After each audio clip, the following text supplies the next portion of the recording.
13 men are standing on a depot platform in the dark up above Victor, just waiting to go to work. And then the whole thing just blows out from underneath them. I mean, it just erupts.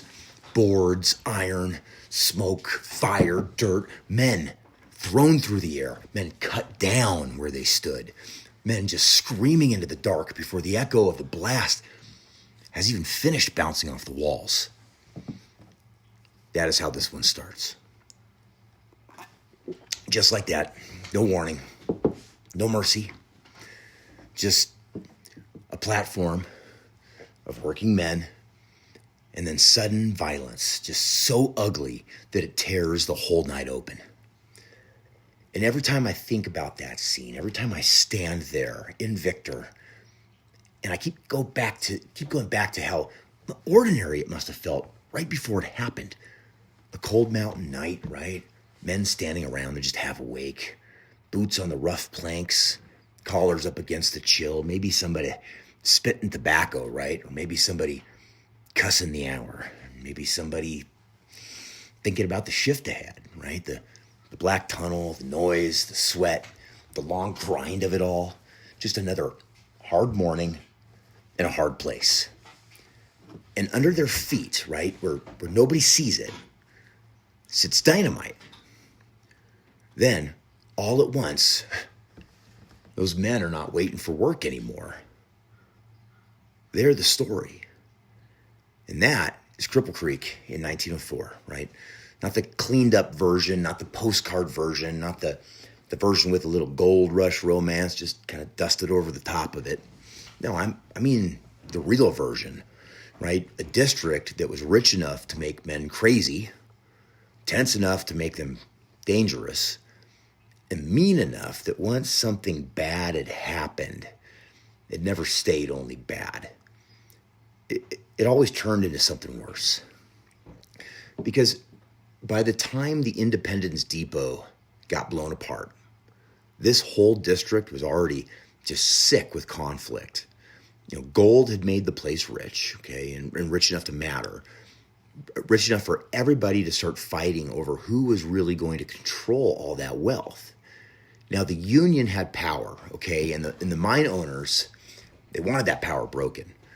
You know, non-union men were kept being brought in, and everybody had an enemy, right? Everybody had a grievance. Everybody had a story about why the other side was the one ruining the district. So those men standing on that platform, you know, they were not just miners waiting on a train, okay? They were standing right in the middle of a war. And that right there is what makes it so bitter, because, you know, they were working men, you know, same as the men who hated them. Men with debts and habits and families, sore backs and cold hands, right? The kind of tired that lives deep in your bones. But in that moment, they were also symbols. They were the proof that the mines could keep moving without the union. Proof that one side thought it could outlast the other. Proof that the whole fight had gone way past speeches and demands and had started settling into actual flesh and blood. Then the bomb goes off.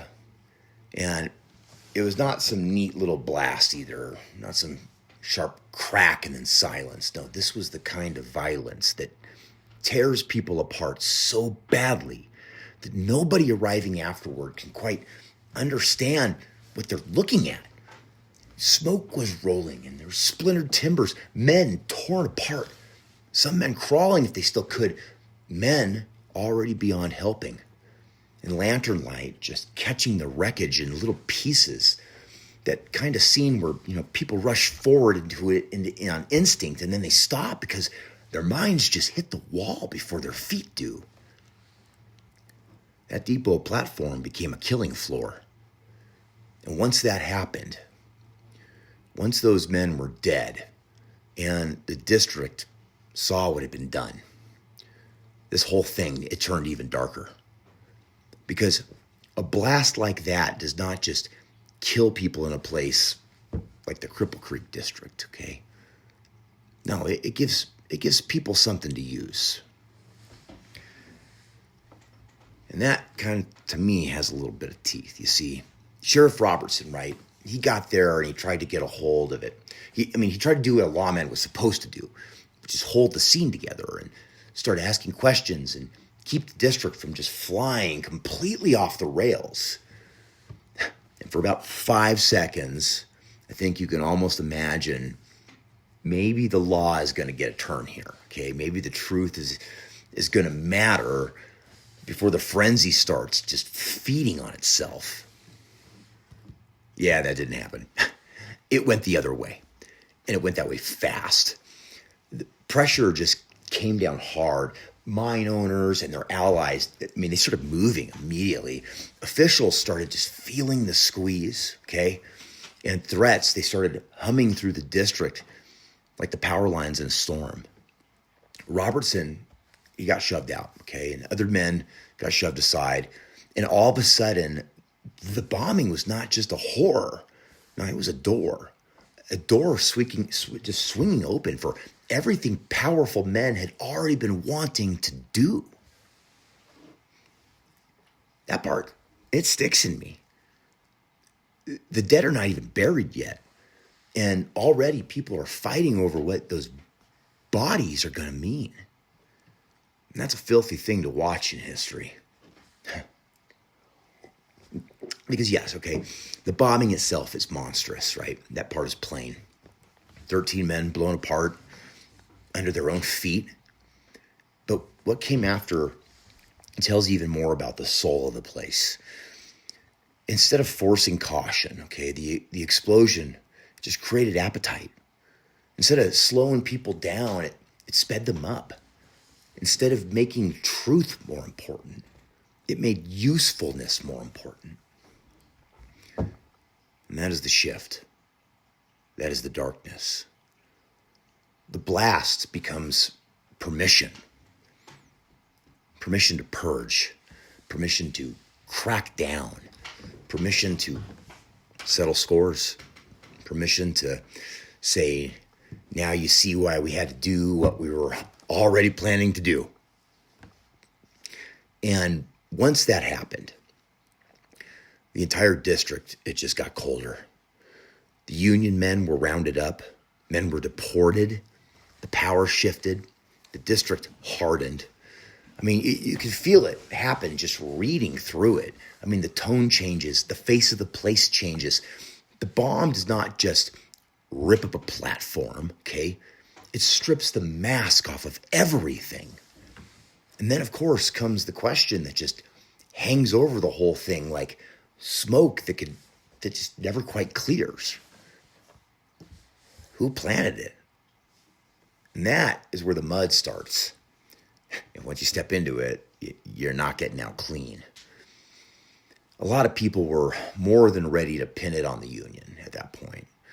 Maybe Union men were involved. Maybe.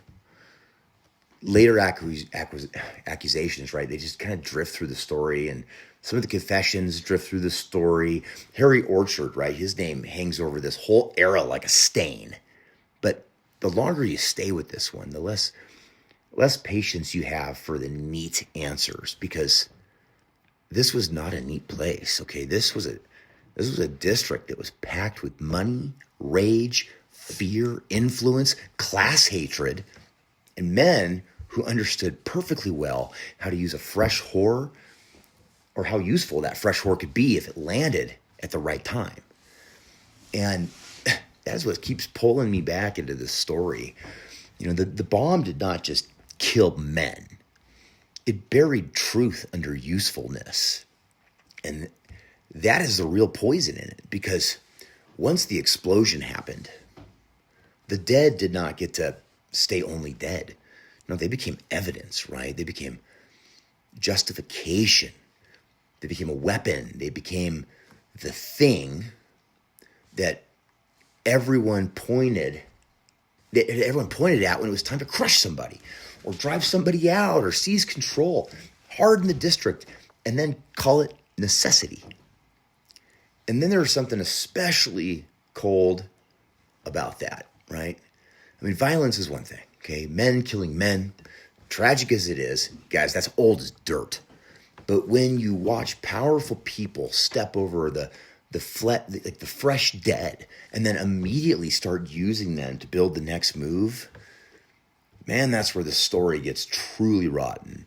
And that is where it stops being only violent, right? And starts becoming vilely poisonous. And you guys, that's Cripple Creek to me, okay? It's a place with gold in the rock, calaverite, right? And bad blood in the air. A place where money made people bold, fear made them cruel, and one blast in the dark could change the entire moral weather of the district. And if you stand in that country now, right, or you even just look at it long enough, it's so easy to drift toward the romance of it, right? The gold, the hills, the gallows frames, the dream of it all. People always want old mining towns to feel noble after enough time has passed. They want those rough edges sanded down, right? They want the brutality just tucked away behind the scenery.